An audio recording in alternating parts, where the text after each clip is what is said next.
Hello everyone, FPL Raptor here and welcome back to another video on my YouTube channel. In today's video we have my Game Week 12 deadline decisions where we'll discuss things such as captaincy, benching decisions, key transfers, wildcard, free hit and more. If you do enjoy today's video, please do smash that like button, and if you're new around here, make sure to subscribe as well. But without further ado, let's jump into it.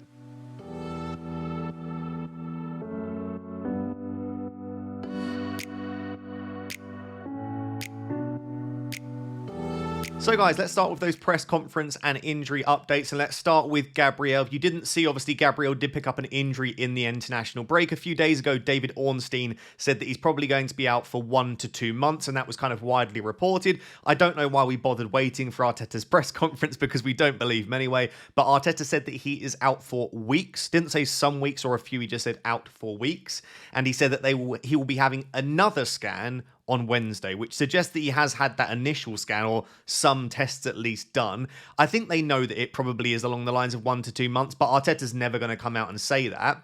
Calafiori has not trained yet, which is interesting. However, he did say that there is one more session in which Calafiori could take part in that session. So again, not too much to read into there because especially ahead of the North London derby, Arteta's just not going to give much away. And then he actually said, which I thought was quite funny, one of the journalists asked, I'm actually laughing at this stage at Arteta's press conferences, but he said something along the lines of like, are you able to tell us which players are going to be available in terms of those attackers? Because if you remember, there was a long list of attackers like Havertz, Madueke, Gyökeres that could be fit after the international break, and he just said, I can tell you, but I'm not going to. So we've basically given up on the Arteta press conferences. We do not know who is fit and available, but something that we do know, we think, is that Gabriel will be out for this week. And I think Gabriel is a sell, just because we now have, as of tomorrow, 10 deadlines in 45 days, a deadline every 4.5 days. If he's out for a few weeks, he's missing as many as like 5 deadlines or 5 game weeks in FPL. So yeah, I'm not saying you have to sell him this week. Like, if you've got a really good defense and you want a little bit more info,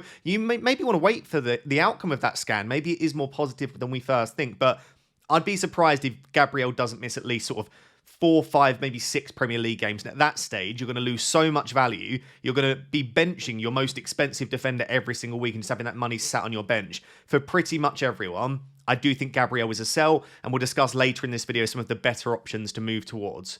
I think that's it on Arsenal. On Chelsea, Badiashile, Enzo Fernandez and Pedro Neto are all available for Game Week 12.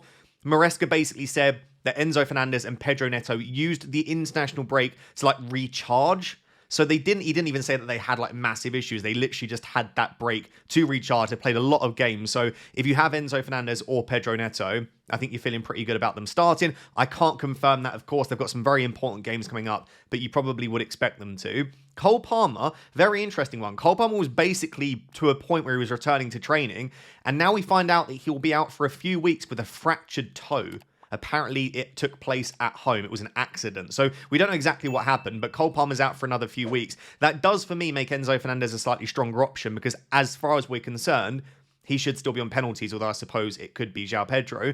The only one that I would have a bit of an issue around is actually Caicedo. So Maresca said in the press conference that Caicedo returned yesterday, so Thursday, after playing 180 minutes for Ecuador in the international break, and that he's not yet had a chance to see him. We've seen with Maresca, but also other managers as well, if players do play a lot of minutes over the international break and return late, there is a chance they miss out. So I don't know. I'm not a Chelsea fan. It may be that Caicedo goes straight in and maybe plays like 70 mins, but there would be some concerns around that. And also, I think maybe even Reece James as well. Not because Reece James has played tons of minutes or because he's even a doubt or anything like that, but just they've got so many important games coming up, Chelsea, and I just don't see Reece James playing in all of them. My good friend FPL Harry, who obviously creates fantastic content himself, said he's also a little bit worried about Reece James starting this game. So it's a great fixture for Chelsea, but because it is an easier fixture on paper, you would imagine there could be a little bit of rotation for the players that need it. Moving on to Liverpool, Bradley and Frimpong have been confirmed as out for a few weeks. Florian Wirtz is out for Game Week 12, but could be back as early as Game Week 13, maybe slightly later than that, but apparently not as serious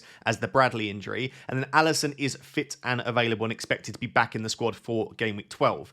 So the reason I bring this up is a couple of reasons. Obviously, Szoboszlai and Gakpo are two players that we've been looking at quite a lot recently for these nice upcoming fixtures for Liverpool. And you might be looking to take a punt this week. Szoboszlai was already nailed, but right now, without Wirtz, Verts, without Bradley, without Frimpong. He's needed in both the 10 and at right back. Now, I think it's more likely he starts right back at the moment, even though you could play someone like Joe Gomez there. He's just been so adept at that right back position. So, yes, it probably slightly reduces his open play threat, although we saw from the likes of Trent in the past, like playing right back doesn't mean you can't get attacking returns. He takes set pieces, and his DEFCON has been brilliant at right back as well. So I still like Szoboszlai.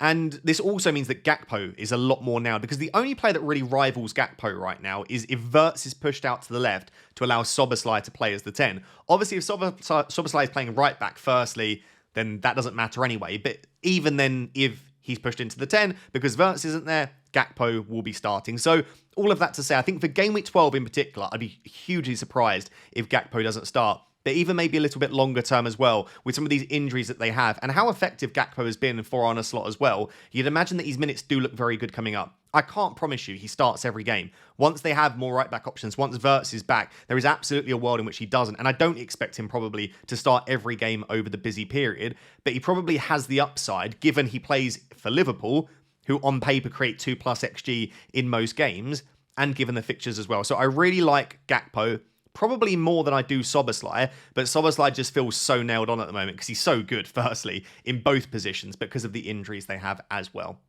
I have seen a few reports that they've trialled Isak on the left wing, so keep an eye out for that. I don't think it's anything concrete right now, and he's not fully fit or fit enough to start games anyway, but that is something to keep an eye out for. Maybe they start to try and trial Isak and Ekitike together, which might impact Gakpo's minutes. If you want someone nailed on, go for someone like a Brian Mbeumo or Bruno Fernandes. If you want to maybe take a risk, I do like Cody Gakpo.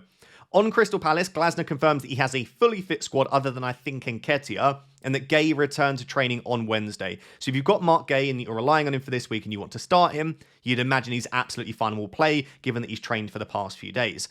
On to Bournemouth. Semenyo is obviously the one we were waiting for the news on the most, and sadly, we basically got the worst possible update, which is that he's touch and go, and there'll be a late decision made on him. So apparently, to recap what's happened with Semenyo, over the international break, he was subbed off in the 55th minute in their final game of the international break. And people said that it was due to an aggravation of a previous injury, I think with his knee. He then went on to, basically, his girlfriend at the time posted a story where they were celebrating their 5-year anniversary, or 5 years since meeting together. Then he proposes to his now fiance as well. So there was all this stuff going on. Like, is it personal stuff? Is it just that he took some time off? Is there a re-aggravation? We get to the press conference, and Iraola does confirm that he did indeed re-aggravate an existing issue. And there has been a bit of a drop-off with Semenyo recently. Like, that's clear to see, absolutely, in the data and the eye test. So maybe he is struggling, and maybe they won't risk him. Also, 2 days ago, or maybe yesterday, it was either Wednesday or Thursday, we got photos from training, and Semenyo wasn't in them. So I'm led to believe then Semenyo hasn't been training all week and has an issue. As of right now, I'd say he's probably more likely to miss out than to play. However, I'm recording this at 3 p.m. on Friday. We might get some training photos today. If he's in it and he's in training, I would absolutely expect him to start, given how important he is. The other issue they've got is that Kluivert is out for Game Week 12 with a muscle injury as well. So if you're looking at Krupi Jr., who, by the way, sat on my bench, wouldn't be surprised if he gets some decent minutes. Like, could they start Krupi and Evan Nilsson in this game? Maybe. On Semenyo and what to do with him, this is your call. Like, do you really want him moving forward? Because the fixtures are pretty decent. He's been very good. But again, there has been a drop-off. There are other really nice assets you can move to. Gakpo, Bruno, and Mbeumo, Sarr. We'll discuss some of them later. I wouldn't mind selling Semenyo here. But then again, because he is so important, and because it was only a small issue apparently, there is always a world in which he starts. And if he starts against West Ham, if you tell me he gets 90 minutes against West Ham, he's even a captaincy option. So I can't make this decision for you, but my gut instinct tells me right now that he misses out because he's not been in training and he's got an issue, and they don't want to risk him. So we'll see. Moving on to Sunderland, Reinildo and Alderete have recovered from their issue. So Reinildo had a hamstring knock on the international break, and Alderete had concussion. Both have recovered. So if you're relying on those cheap defenders this week, you should be feeling pretty good and you should be able to play them. On Newcastle, a couple of players very close. So Gordon and Livramento apparently are both very close to a return. That will obviously boost them. I think Livramento in particular has been so important to their defence. Like, there was a bit of a drop-off when he got injured. So I think that's very good. Speaking of, Nick Pope has trained and is fully fit for any doubts around him because obviously he was subbed off in Game Week 11. And then Wissa apparently is basically in pre-season mode, Eddie Howe called it, where he's going through the motions, getting himself fit, but he's still not in team training. There was some interesting quotes from Manchester United. So Amorim did comment that the rule for AFCON is that they have to release the players to their nations 2 weeks before AFCON starts. So AFCON starts on the 21st of December.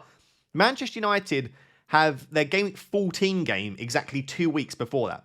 So if it is exactly 2 weeks, that means they wouldn't even play Game Week 14. Now, I'm not scaremongering because I don't think that's the case. I actually think that we will work out a deal specifically with Cameroon for Bryan Mbeumo to have him as late as possible. I think there's absolutely a world in which he plays at least Game Week 15 and potentially even Game Week 16.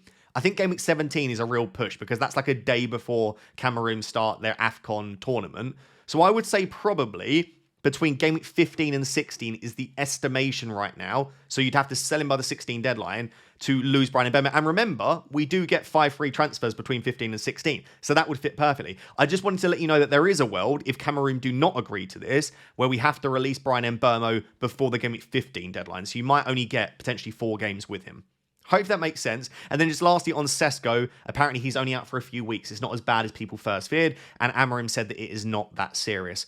Then just briefly on Spurs, in case you're a Spurs fan or you have some of these assets, Kolo Muani, Sarr, Bergvall, Kudus, and Archie Gray all trained and could feature versus Arsenal. Solanke was the only one that was ruled out. There we go. Those are the major updates. I think Gabriel definitely out, definitely a sell. Enzo Fernandez is all good. Gakpo could be a really nice punt. And then Semenyo, that's a decision that you have to make based on the info we get throughout Friday. At the moment, I'm thinking maybe I'll keep him, but I'm not expecting him to start as things stand. So guys, just building on those press conference updates then, lots of questions coming in around the possible transfers that you are looking at and whether I would make them and just my general opinion on them and maybe some preferences as well. I do this graphic every single week and I do this video every single week as well. So if you want this before the deadline, normally on a Friday, every single week, please make sure to subscribe. I'd really appreciate it. And let's start with Gabriel then. So again, Gabriel is a sell. You can see I do this sort of color scheme traffic light system. I would absolutely sell Gabriel this week if you've got the free transfers to do it and it's not going to cause a ridiculous benching headache for you because you are going to lose team value every single week that you keep Gabriel in your team. I don't see him being back in a reasonable enough time that you'd want to hold him. It's a lot of money and there are some really nice other options to move to. So in terms of the premium defenders, another Arsenal defender, I think Timber stands out. Calafiori is obviously a doubt. Saliba's interesting to me because we saw previously when Gabriel was out, Saliba went into this role where he became a bit more attacking, getting on the end of set pieces. Maybe he'll pick up some DEFCON responsibility. And also, he's probably more nailed on than Timber. So I do like Saliba, but Timber and Saliba is the obvious move. Stick with the Arsenal defence. They're so system-based, Arsenal, that I don't see Gabriel being out hugely impacting them. Maybe a drop in like, I don't know, 5 to 10% in their defensive ability, which still, by the way, would make them the best defense in the league. So yeah, that seems pretty straightforward, especially if you're like in my position, I only have Gabriel. I only have one Arsenal defender. If that's you, do you really want to go without a single Arsenal defender? Now, if you already have someone like David Raya, maybe you can look elsewhere. And I think at that stage, you're looking at Virgil van Dijk or Daniel Munoz. Lots of questions coming in. Why is no one considering Daniel Munoz? Most people have Triple Palace, or they just don't want to block themselves. So in my example, I have Richards, Sarr, MATETA.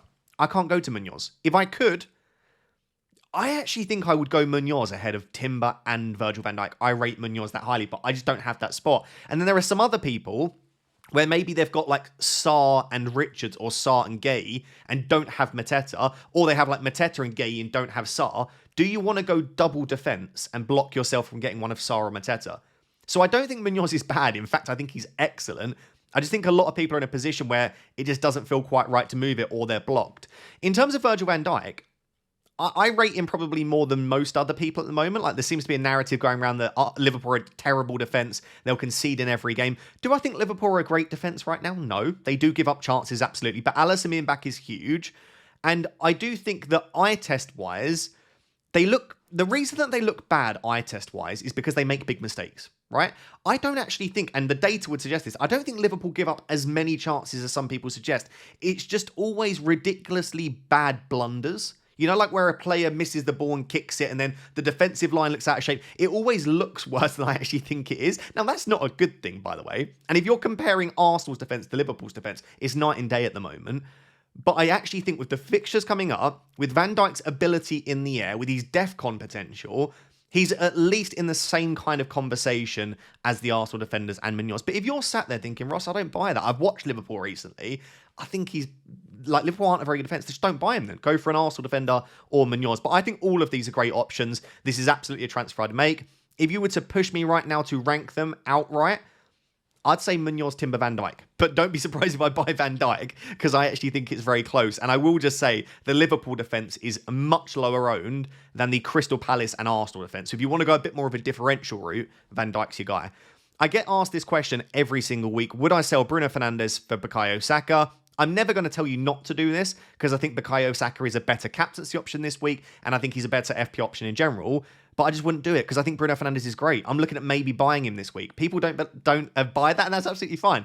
But I wouldn't be selling Bruno Fernandes for Bukayo Saka. I'd try and find another way to get Saka in. And if you don't have that option, and you're desperate to get him, then go for it. That's why I'm not saying I absolutely wouldn't. But I just know myself, if I had Bruno, I would either find another route to Saka or just not do it. Another question I get every week is about selling Iliman Ndiaye. I think we all accept he's a great footballer. He's on penalties. He's decent for DEFCON, but he's playing in a team with players like Beto and Barry who just can't finish. So I get it. And the fixtures aren't necessarily perfect.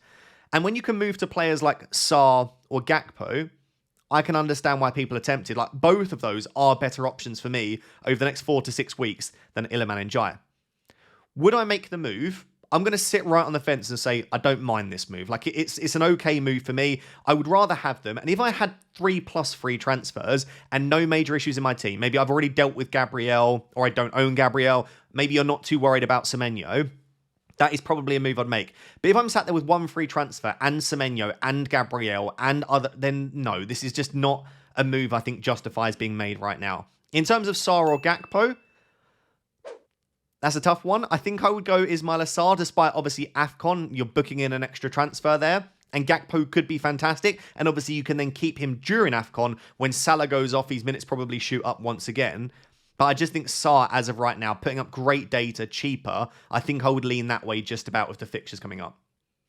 On then Semenyo, again, this comes back to what I said in the first section. If you didn't see it, if you didn't watch that section, fair play. I just basically said that I don't know if he's going to start or not. No one does. Unless we see, like, if we don't see him in training again, let's say Bournemouth upload training pictures again today and he's not in it, then at that point, I'll probably sell. If he's in those training photos, I'd find it difficult to sell him. If we don't get training photos and we get no news, it's just a guessing game. The fact that we've not seen him in training all week, though, does worry me a little bit. And the fact that he's re-aggravated an ongoing issue, I wonder if they risk it. Like, they're playing at home against West Ham. This is the sort of game where they should back themselves to win it, regardless of if Semenyo is there or not.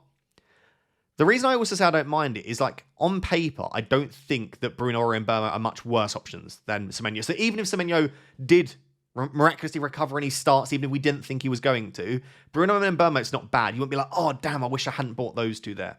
And the same with Gakpo, the way, like Semenyo to Gakpo or Semenyo to Sarr. All of these four, like Sarr, Gakpo, Bruno, and Mbeumo, are probably my top 4 midfielders that I'm looking to potentially buy as things stand.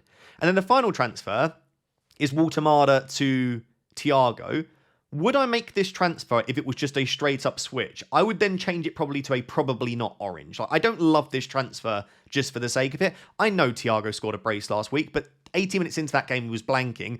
Dan Burn flies in, gets sent off, gives a pen away, and it turns into a 13-pointer. I'm not saying he's a bad option as a result. Like, he's been brilliant this season, but it's very fine margins. And if he doesn't get a brace last week, no one's considering making a move for a fixture against Brighton away.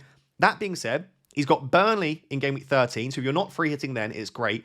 And he's a lot cheaper. And that's the main reason I say I don't mind this, is if Waldcard to Thiago frees up the money for you to go and be able to, I don't know, upgrade a really rubbish asset in midfield and go and get a Brian Mbeumo or Bruno Fernandes, then maybe it's worth doing so. So taking into account the price difference, I don't mind it, but I wouldn't do it just for the sake of making a transfer personally.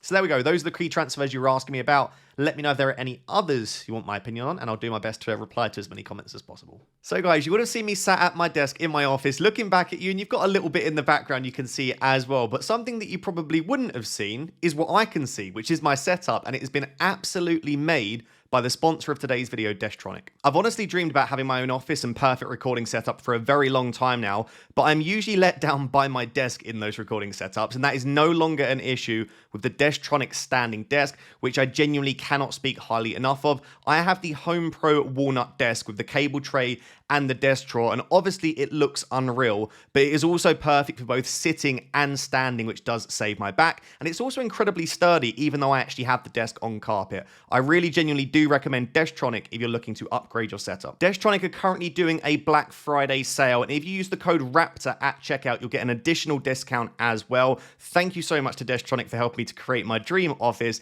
and make sure to check them out yourselves if you're looking for a cheeky upgrade. So guys, captaincy this week definitely feels open again. I mean, I've got Erling Haaland right at the top because he's an absolute monster. And if you look at the underlying data, projected points, spread X projected goals, percentage chance of scoring, everything always will just keep pointing to Haaland when he's playing like this. He scores a brace in the international break as well. Could have had more. He's just so good at the moment. But that being said, Newcastle away is one of the fixtures every season where you say, I don't love my attackers going there. Like, it's certainly not a fixture that you'd love to captain a player. And now, I know they've not been defending perfectly. They're going to be without Dan Burn. Some people see that as a positive or a negative. It could still be a game where Man City score a few goals, and that's why I've still got him at the top. But if you are someone that is week on week looking for opportunities to take on the crowd and take on Erling Haaland, this has to be a week you look at it. Not only because of that, but other players have great fixtures. Salah's got a home fixture. Saka's got a home fixture. Man United assets have a home fixture. Mateta's got Wolves. Enzo's got Burnley. Like, there are great options out there. I will just note very briefly, firstly, that Semenyo's not on this list because he's a doubt. If we think Semenyo starts, he jumps up to at least sort of 5th or 6th on this list, but I'm just not willing to risk it at the moment. If you're not captaining Erling Haaland, you don't need me to sit here and say he's great. Salah, if I owned him, would be very interesting, but most people don't. And then I think you're probably looking at Mateta or Saka. Now, I've been going back and forth on which I prefer, because if I captain Haaland, they'll have my vice, and if I don't captain Haaland, these are going to be one of the two that I go for. I love that Saka's playing at home. I love that Saka's a midfielder, and I also think he's been performing at a very high level since returning from injury. I feel like he's been unfortunate not to get more returns, and this does feel like a game which could have goals in it. That being said, maybe I do worry if they might go a little bit more defensive, a little bit more sturdy to try and cope with the fact that Gabriel's missing. It's also post-international break as well. Saka played a decent amount of minutes. I do see this as a sort of game where usually I'd think goals. I'd think Saka will have lots of chances. But then if you told me this was like 1-0 Arsenal with low XG for both sides, it kind of suits what I've seen a little bit from Spurs recently as well. So I'm not fully on board with the idea of it, but on paper, I think it could be okay. With Mateta, and the reason that he's gone up to 3rd, he's just been putting up brilliant data all season long. He's been getting so many chances, even for France, scoring in the international break as well. I just think he's a really nice option against a team that have been shipping chances as well. Like, Wolves have not been good defensively this season. They keep continuing to concede chances. And so if we're looking at a player that's been getting loads of chances and a team that concedes loads of chances, it does fit quite nicely. And we actually know that Palace are never that bad away from Selhurst Park. Last season in particular, they actually had better away data than they did home data. So I think it's a really nice fixture for Jean-Philippe Mateta. But between Mateta and Saka, I mean, there's just really not that much to separate the pair of them. Bookies odds favour Mateta for scoring goals, but then Saka has much higher assist threat, DEFCON potential, and an extra point for a goal and an extra point for a clean sheet. Like, the more, when I talk about it, I'm now thinking, I think maybe I prefer Saka. But I've been going back and forth a lot on the two of them. If you don't have Salah, you're not interested in Mateta and Saka, but you also want to captain someone that's not Haaland, I think at that point you're looking at either Fernandes or Mbeumo or Cunha, a Man United attacker, at home against Everton, or you're probably looking at a Chelsea attacker like Enzo Fernandez or João Pedro. I think it's very close between all of them. I've got Fernandes and Enzo above Mbeumo and João Pedro, simply because I think they are both first choice penalty takers. That's not confirmed for either of them, but that's where I stand at the moment. So I would always back a penalty taker if I can for captaincy. Like, every week you'll see I very rarely put a non-penalty taker towards the top. Not because I expect a penalty every week, but because a penalty is always a possibility and it's an extra route to points. So that's why they're towards the top as well. There we go. I'll leave it there. I think it's Haaland or Salah. If you don't own either or you don't want to captain them, I would be choosing between Mateta and Saka personally. So guys, moving on to your benching decisions. My least favourite graphic to do every week because I just never know where to put certain players on this one here. But let's go through them briefly. So at the top, Manchester United attackers, I wouldn't be benching them this week at home. Bruno and Mbeumo are great. Gakpo's really nice. And then I've got some defenders actually. And most teams this week I think there's definitely justification to play a back four. Like, I'm looking at a lot of FPL teams, and I'm like, yeah, I'd play a 4-4-2 or a 4-3-3. Like, there are some really good defenders. Like, I've got Munoz, Timber, and Virgil van Dijk right at the top. I absolutely love the three of them this week. I've got them ahead of the likes of Welbeck, Minter, Thiago, Njai, which I know is crazy, but I mean, these defenders right now with goal threat, assist threat, clean sheet potential, defcon potential, I like them a lot. In terms of those attackers, Njai was a player that a lot of people were asking me about. I've got him slightly ahead of Declan Rice. I've got him ahead of defenders like Richards, Senesi, Anderson, but I've not got him quite ahead of those premium defenders like Munoz, Timber, Van Dijk. So if you've got some like really good defenders, I guess there is a world where I would be happy to bench Njai. But again, he's on pens. Man United aren't the best defence in the world, and I could certainly see him doing well in a game like this. So I don't love benching him, but if you've just got an absolutely stacked defence, I can understand it. The big question that I was getting a lot is Richards, Anderson, Senesi. Those three. It's the three that I own. If I make a move to sell Gabriel, and I'll discuss my team at the end, I'll have to bench one of them. And for me, it is Anderson. Now, Fulham's defensive data isn't bad at all, and they're playing at home. And Sunderland's attacking data isn't great. So if you like, basing it on the data, I actually think Anderson's one of the better ones to start. But Fulham just find ways to concede, and Sunderland have just got that grit about them right now. You just think they're going to find ways to win games, get results, score goals. And I think they will cause problems for Fulham. I think Anderson probably concedes one goal and gets defcon. It's probably a 4-pointer. So he's not a bad option to start at all. And he could keep a clean sheet. I don't see Sunderland scoring tons of goals. But yeah, as of right now, I would just about favour Senesi and Richards. In terms of Senesi versus Richards, or Gay if you've got Gay instead, I think I would just about back the Palace defence despite playing away, because I think they've got the better fixture and they're the better defence. I've interestingly got Caicedo and James quite low. That's because I'm worried about their minutes. Like, if you told me Caicedo and James start, they would be right at the top of this list. I wouldn't be benching them for a second. So if you've got better predicted minutes for these two players, then I would bring them right up. But because I don't, I've brought them down. You can see Walter Marder is really low down. Like, for a player that I just said I don't mind, he's on penalties. I just think City will win this game quite comfortably. And again, a lot of these defenders have great fixtures, great defcon potential, good clean sheet chances. And a lot of the other attackers have better fixtures as well. I've just got to have Altamada slightly lower down. But again, he's a player where if I had him and I needed to start him, I certainly wouldn't be overly worried about it either. I've got Reinders, Anderson quite low down. That's the Nottingham Forest, Anderson, Alderete, Rodon. None of these are that bad to start. Like, if you're in a position where you've just got to rely on these players, they'll probably get you a few points. I wouldn't stress too much. So there you go. There are my opinions on your major benching decisions. Let me know down below if there are any that I didn't answer. And again, I'll try my best to reply to as many comments as possible. So guys, moving on to a free hit draft and a wildcard draft. Lots of people playing chips this week, and I absolutely like it. In terms of a free hit draft, I would obviously have triple Crystal Palace, and in fact, I've got triple Crystal Palace in my wildcard draft as well. They're a brilliant team with really good FPL assets that are priced quite reasonably. So in the free hit team, I've got Munoz, Sarr, and Mateta. In terms of other positions where I would absolutely have them in a free hit, I would still have Haaland ahead of Salah. I don't think you can squeeze both in and build a really good free hit, but by all means, go for it if you want to. But if you wanted to take on the crowd, going for Salah instead of Haaland, I don't think will serve you that badly. Famous last words. But I wouldn't mind it. I then have at least two assets from Chelsea. I've got Sanchez and Enzo. I wouldn't mind João Pedro in there. I wouldn't mind Cucurella in there. If you wanted to take a risk on an Estevao or a Pedro Neto, whoever you think will start, then I wouldn't mind them either. But I'd have at least two Chelsea. I've then got two Liverpool, two Arsenal and Man United. So I've got Virgil van Dijk and Gakpo from Liverpool. I've got Timber and Saka from Arsenal. And I've got Cunha from Manchester United. The only reason I've got Cunha as opposed to Mbeumo or Bruno is I couldn't afford either of them. So there we go. Basically, I would be targeting Palace versus Wolves. I'd be targeting Chelsea versus Burnley. I'd have a couple of Liverpool, a couple of Arsenal. Fill out the rest of the spots as you see fit. But that's roughly where I'd be on the free hit. On a wildcard, I actually love this wildcard draft I built. So I'll read it out for you in its entirety. But it makes me so jealous for those that have the chip. I've gone for Bruggen in goal. Good fixtures for Brighton, very cheap. A very expensive back three, actually, of Van Dijk, Timber, and Munoz, with Senesi and Rodon as the backup defenders. Senesi could be, I was going to say Richards, but you couldn't hear it. Senesi could be someone like an Anderson if you needed a cheaper asset. The midfield five is Saka, Gakpo, Yankuba Minter, Fernandes, and Sarr. I like the idea of Gakpo and Minter because I don't think many people will own them, and that's a nice way to get slightly ahead with your wildcard team. And then the front two is Haaland and Mateta with Guiu on the bench. I have exactly nothing in the bank with this. You might have better team value than me. If you have weaker team value, just go for Mbermo instead of Fernandez, or go for Richards instead of Munoz, saves you like 1.2 million. I really like that wildcard team. But yeah, the likes of Minter, Gakpo, Verbruggen, Virgil, like these are just nice picks that you'll get slightly ahead of those like me that do not have the chips available. There you go. Feel free to pause and have a look if you are playing the chips to look in more detail. But that is the free hit. That is the wildcard. Now let's discuss my own team. So guys, moving on to my own team, this is what it is looking like as things stand. So I've got Pope in goal, Richards, Anderson, and Senesi as my back three. Midfield five of Semenyo, Saka, Sarr, Njai, and Enzo. And then a front two of Mateta and Haaland. My bench as things stand is Dubravka, Gabriel, who's obviously ruled out, Rodon, and Krupi.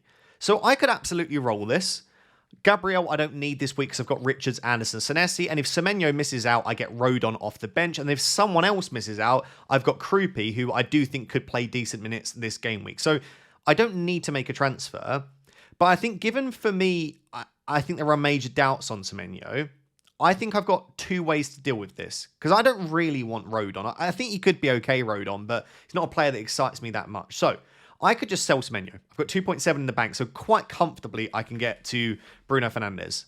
So Semenyo to Fernandes gives me a player that I actually really want, a player that I can keep in the long term. Even when AFCON swings around, I don't have to take him out. And it keeps that price point of having like a decently expensive midfielder in there. And it still leaves me with 1.6 million in the bank. The other option I've got is to cover Semenyo. So hope that Semenyo plays, keep him. And if he doesn't, just give myself a better first sub than Rodon. And that would just be then selling Gabriel. And I think right now I should buy an Arsenal defender. So Gabriel to Timber. I would then start Timber and my first sub would then become Anderson. So my back three would be Timber, Senesi, Richards, and I'd bench Anderson. I don't love that, but then again, if Semenyo does miss out, then I'm very, very happy to have Anderson come on. And if Semenyo doesn't miss out, well, then I'm probably glad I didn't sell Semenyo anyway, because I think he's a very good asset. I think probably, unless we, again, see training photos today where Semenyo's not in training, I think selling Gabriel makes more sense, because he is definitely out, and I don't have Arsenal defensive coverage. And this gives me a very strong first sub. So I think Gabriel to Timber makes the most sense. I am still tempted to just completely back against the Arsenal defence. Like, just hope that Gabriel being out affects them, hope that Spurs find a way to score, and hope in future games they just struggle a bit more without Gabriel and still go for someone like Virgil. As much as I don't think he's potentially as good as an Arsenal defender, because there's not that much in it, because of the fixtures coming up, I do wonder about that as a transfer instead. But then, again, I don't know if I want to go completely without Arsenal defence. So those are the things that I'm thinking about, but plenty of money to make any of the moves that I want. Only the one free transfer, so I obviously can't make multiple of them. But regardless, I think I am leaning towards making a transfer right now, just because I have doubts. If Semenyo was absolutely fine, like 100% somehow we got news, there is still a world in which I roll. So that's the team. Let me know what you think of the plans, and let me know what your plans are as well. So guys, there you have it. That is my Game Week 12 deadline decisions. Hopefully you have enjoyed, and if you have, please do smash that like button and make sure to subscribe as well. A little thing just to say, like for those of you that are still watching, you're legends if you watched to this point, I'm actually doing a live stream later on at 9 PM UK time on my GeoRaptor channel. If you've not yet seen, I'll try and remember to flash something on the screen. But I've created a YouTube channel where I upload geography and GeoGuessr content. And I'm just going to do a chilled Friday evening stream, playing some GeoGuessr, chatting with you guys as well. So if you're around at 9 PM-ish UK time, I'll probably stream for like an hour, hour and a half. Please feel free to come and join. I'd really appreciate it. Hopefully see you at 9. If not, see you at 9 AM for the deadline stream tomorrow. Thank you very much. Bye-bye.